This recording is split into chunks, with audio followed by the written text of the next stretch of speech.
Well, I'm doing this review a little later. I saw Mission Impossible Final Reckoning at like 9 last night, didn't get back till like almost 12:30. Um, so yeah, it's a little late, but I saw Mission Impossible The Final Reckoning. Uh, so there will be mild spoilers ahead, so forgive me, but for now, let me just give the clear-cut version of this review. It's a pretty good movie. Not great by any means, but pretty good. It is like a solid 7, maybe an 8 out of 10. And the best way I can describe it is um, it's the final, like in terms of the Mission Impossible franchise, it can be described as the end game, where it's like it's the tries to be the culmination of everything, but without the risks, and it just kind of feels like it's the last one. And even then, that's a little up for debate. It's a phenomenal spectacle with a story that drags on way too long, and you do feel the bloat. Um, so yeah, I actually do still recommend to go see it. It's like I said, it's still a pretty good movie. It's just I'm a huge fan of this franchise, and I found myself being a little disappointed. But if you really don't know anything about the franchise and you just want a solid action film, this is still going to deliver on that. There's great action, great stunts, like two sequences in particular that are just so amazing that it's like you have to see it on the big screen. This is a movie that is a must see on the big screen, regardless of what I feel about it. You have to see this movie. Yeah, fucking have to. So yeah, there's my short, brief version, a 7 or 8 out of 10. That's a little too long with phenomenal action. Now, let's really just get into this story. So this movie picks up like 3 months after Dead Reckoning, which is was originally Dead Reckoning Part 1. This was supposed to be Part 2. However, it was retooled to kind of be more of a standalone movie, which is a little odd because it's definitely more different than Dead Reckoning, but it kind of tries to be a culmination of every single Mission Impossible movie, but really it only focuses on 1, 3, 6, 7, and then so it's like it tries to be this culmination, but it doesn't really feel like it. It tries to feel like it, but it never quite gets there. And so you're probably wondering, what are some downsides to this movie? Well, for starters, Gabriel Luna, the main villain, they try to build him up as like this guy that essentially created Ethan Hunt. That's how he was formulated in Part 1. And they never really answer any of those questions. He dies in the most anticlimactic way by saying, "I have a parachute. Goodbye, Ethan." Then he lets go at the very end, and then his face slams into the tail of the plane, slices his head open, and then he just falls away. You never know who he is. You never really know what his true motivation was for the entity. Um, and that's that. Luther is the only one that really dies. But even then, it's clear that's just because, he was the most logical choice. They don't kill Benji. They almost do, but they don't. And and it's just there's not a lot of risks taken in this movie. There's risks taken behind the scenes when it comes to the stunt work, like the biplane chase sequence is phenomenal. The submarine escape sequence is phenomenal. But there was like, this movie does do the version of like the ticking clock the best, objectively speaking. But this movie feels like the formula of every Mission Impossible movie. It has a hot woman that basically saves Ethan. It has the Tom Cruise running. It has the ridiculous stunts. This has all the makings of a Mission Impossible movie. A lot of bombastic action, but they're just it's like somewhere between Dead Reckoning and here, they thought, you know what, at this point, Tom Cruise is getting old. And by the way, he is, I think, for the first time in this franchise, noticeably old in this movie. Like in Dead Reckoning, I think they may have done some mild VFX work to make him look a little younger, like in his early to mid 50s. But here, he looks like a man in his 60s. He looks old. And this does lead to some sequences where it's like, dude, this is like a 60-year-old dude doing this. And you can get away with it because, it's Tom Cruise. And so, you never once doubt that he's capable of this, but it's the first time where you really look at him and you're like, damn, Ethan Hunt is old. And it doesn't help that they splice, images from previous movies into this movie. So you see Tom Cruise when he's like 34, and then you see him now at, 62, 63. It's like, it's rude to call out his age. I know it is, but like, it's something that's like definitely noticeable. And it's just like one of those moments where it's a shell shock, because you're really starting to realize, holy shit, Tom Cruise has been doing this for almost 30 fucking years. He is noticeably old, and there are times where it's like you see him running, he's running his ass off, but it's just like this seems more like, this movie does seem like it needs to end, because there's only so much more shit that you can do with this character of Ethan Hunt before it gets ridiculous. It's like, it does feel like they had to pull the rug out from under this franchise, because they're like, this is starting to get ridiculous. Tom Cruise can only do so much of this shit before this franchise goes a little more off the rails. And then on top of that, let's get into more of the weird story stuff that just never's answered. So Hannah Whittington, I think her name is, she's from Ted Lasso. She plays a commander in this movie. First, let's take a step back. So like I said, this movie tries to bring everything together, the whole franchise.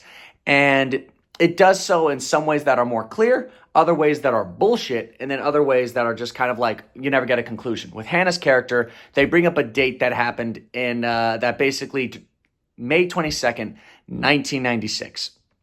They explain something there that like, something happened during this event, which, is when, Ethan Hunt broke into the black box and, stole the CIA dossier or agent list. And they never explained. She's like, I lost someone then, that too.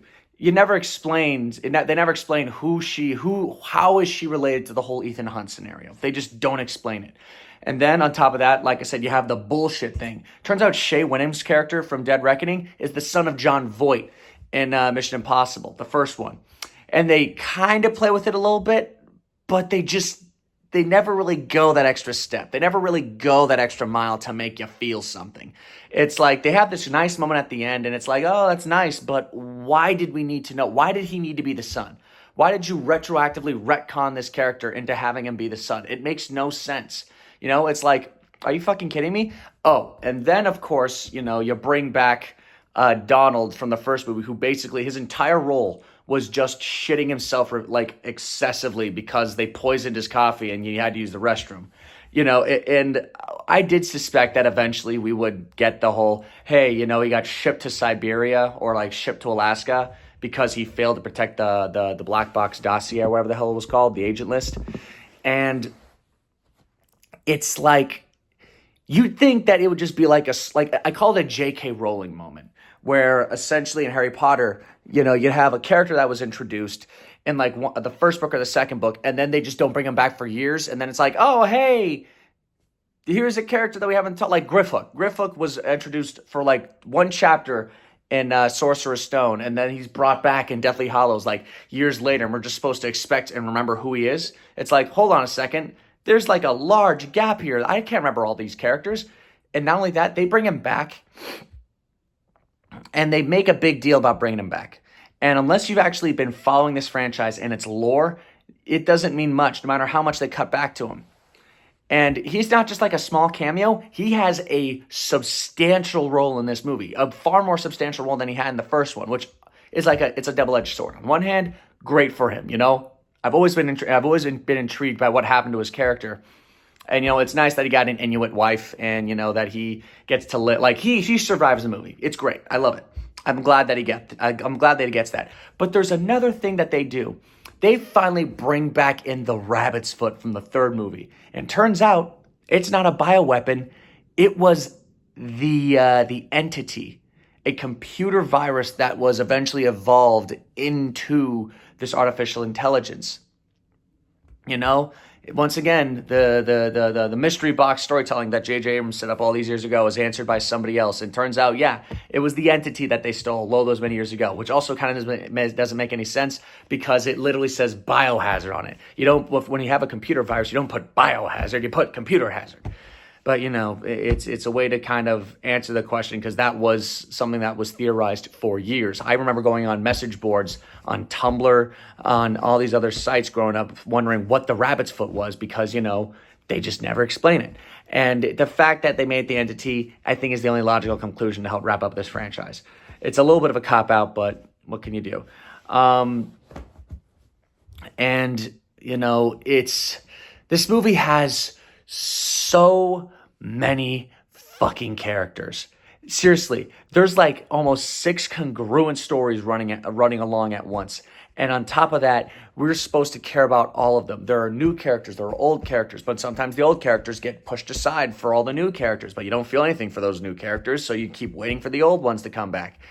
It's a lot. This movie is so needlessly long. It introduces new characters, focuses on old ones, and it tries to juggle so much without the skill to actually properly handle it. And it's unfortunate because Mission Impossible was one of the best franchises that we'd ever seen. It survived like the Nolan trilogy. It's survived like TV shows. It's survived a lot. And, it's so unfortunate that it ends on a note where it's like, you essentially had, let me just show you on my scale.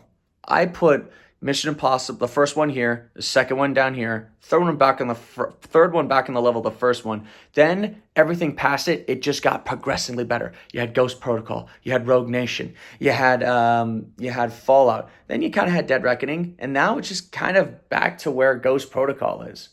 Like, don't get me wrong, this movie is still far better, far, far, far better than the first 3 Mission Impossibles by a wide margin. It's more technically sound, better written, and overall just better made in terms of quality. But that being said, it doesn't even really end. They stop the entity, through the power of hope and luck, the way they always do. But it just kind of ends, Everyone goes their separate ways, and then maybe it's like they're on to the next adventure. But that's not really wrapping up the franchise. You're just kind of ending it. You're ending it. You're not wrapping it up. You're ending it. Sure, you killed Luther, but you almost killed Benji, but you didn't kill Benji. You almost killed Ethan, but you didn't kill Ethan. This movie had the potential to take so many big swings and big risks, and instead it chose to play it safe. In a franchise, like, no joke, they killed Ilsa Faust in the last one, who I believe was the best love interest Ethan ever had. She was compelling, deeply flawed, but also super cool. She and Ethan's dynamic worked so well, and it's like you'd think that her death would mean so much more to Ethan, but they just don't bring her up at all in this movie. It's like, she's gone. They don't bring her up. She's gone. Fuck you. She's not caring. She's not important anymore. And it's like, really? Really? Like, the best team and dynamic that we've ever had was Ethan, Ilsa, Luther, and Benji. Like, those 4, that's the best team in the Mission Impossible franchise. That's the one that was almost consistent from Rogue Nation to Dead Reckoning. And this movie tries to wrap up so much, and at the same time, it also still doesn't really do a good job at it. It doesn't mention what happened to Jeremy Renner's character, who was a huge part of Ghost Protocol and Rogue Nation. And on top of that, it's just a matter of, this feels like a forced wrap-up, a forced conclusion to a franchise that probably needed a little bit more if it was going to end, like really end, which it most likely will. It just, there's so many unanswered things, so many characters that have come and gone who, probably could have used maybe one more like throwaway sentence. It focuses so much on new characters that didn't need to be there, like the general and everyone in the war room. We spend like maybe 30, 40 minutes in just that section of the arc alone. Like, for example, what happened to the chick from Westworld, Thandie Newton. Thandie Newton's character. What happened to her? What about Michelle Monaghan? They made a mention of she gets a name drop, but like, what happened to her? Like, after Fallout, what happened to her? or, having a Jeremy Renner's character, or, Maggie Q's character, or Paula, whatever her name is from Ghost Protocol. Like, there are so many allies that Ethan has had over the years who we see for a split second in montages, but they just don't get addressed. Like, oh, and not only that, Billy Crudup, Lawrence Fishburne, like, this movie, it was essentially, it feels like it was retooled to be the conclusion to this franchise rather than being a genuine ending to this franchise. So, in the end, I guess what I can say is that this movie has no idea what it actually wants to be. It just wants to be a Mission Impossible movie, but it doesn't know if it wants to be the conclusion or its own thing. I mean, after all, it abandoned the Dead Reckoning Part 2 name. It was trying to be more standalone. They say the line, oh, it's your final reckoning. And it's like, yeah, this movie's cool. This movie's really cool. But it tries to juggle so much that by the end of it all, it doesn't know what it wants to be. It doesn't. It gets lost in the sauce. And it's just, and that's the thing. It is far better than most movies that are released right now. It is. It objectively is. It is a far better written, far better executed, far better acted, far better directed movie. Like, movie is better than Thunderbolts. That is true. It's better than, Warfare in some cases. Which, by the way, I mean, Warfare I liked more. It's just still a better movie. But still, it's a far better movie. But in terms of what has come before it, especially with Fallout, which I believe could have easily been the conclusion, Fallout is a better conclusion to Mission Impossible than this movie is. And honestly, as a fan, I'm disappointed. I really am disappointed. I wanted, it's funny, I got more, but it delivered less. Because this was hyped up as the real conclusion to this franchise, and it doesn't feel like a conclusion. It doesn't feel like a wrap-up.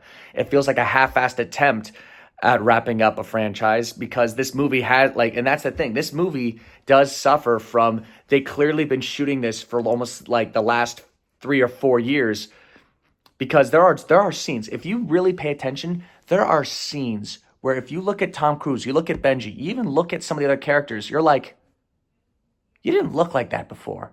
In the last scene, you didn't look like that. And that's because, no joke, someone on Twitter pointed out, some of these scenes were shot 3 years ago. 3 years ago, back when this was a part 1, part 2, and Dead Reckoning was shot back to back with Final Reckoning, before they had to stop during COVID and retool this movie. So, I'm giving this movie too much of a hard time. Is it honestly, is it disappointing? Yes, but even then, I love this franchise. I love it. I loved it. I've been following it nonstop since Ghost Protocol. And as a super fan, I felt a bit disappointed. I felt a bit left down. I felt a bit let down. This could have been a wildly phenomenal conclusion to one of the longest running franchises in modern Hollywood history. But instead, it's just fine. It's fine. It's not bad. It's fine. Would I watch it again? Sure. Of course I'd watch it again, but I wouldn't necessarily watch it on its own. I'd watch it as part of like the big rewatch. And that's what's kind of unfortunate. I can watch Ghost Protocol by itself. I can watch Rogue Nation by itself. I can watch Fallout by itself. But these last 2 Mission Impossible movies, I can really only watch them if I'm doing part of a rewatch. It's a bit unfortunate, because you can really tell that Tom Cruise and his team really, really, really put so much time and effort into it. And it is to be commended. No one else does it like Cruise. And and this movie does deliver on Tom Cruise doing Tom Cruise things. It does it a lot. Like, seriously, he does. After the death of Luther, Tom Cruise delivers a phenomenal performance. And when he says the line, "I need you to trust me one last time," you feel it. Everyone does a good job here. Everybody. And that's why it kills me every time. Because this movie is really good. It's just so disappointing. It's really, really disappointing. But Yeah, those are my overall thoughts on Mission Impossible: The Final Reckoning. It is a deeply flawed, but still pretty good movie that will, annoy a lot more people than I think it will satisfy. But if you are looking for a stunt piece spectacle with, like, no joke, two sequences in this movie, the submarine sequence and the plane sequence, are some of the best action I have ever seen. Literally, you're just gripping the fucking seat, praying to God Tom doesn't fall off that plane or get crushed by nukes. It is so good. I felt myself holding my breath, just praying to God that Ethan Hunt doesn't die. It's great. Like I said, those two sequences are great. And they deserve to be seen on the biggest screen possible. So yeah, there you go. There's my review. Sorry for the ramble. There's a lot of things I want to say, but even then, this movie is 2 hours and like 49 minutes long. So there's only so much that I can say in an almost 20-minute video. So enjoy, go see this movie. Let me know what you think in the comment section below, and take care. Bye-bye.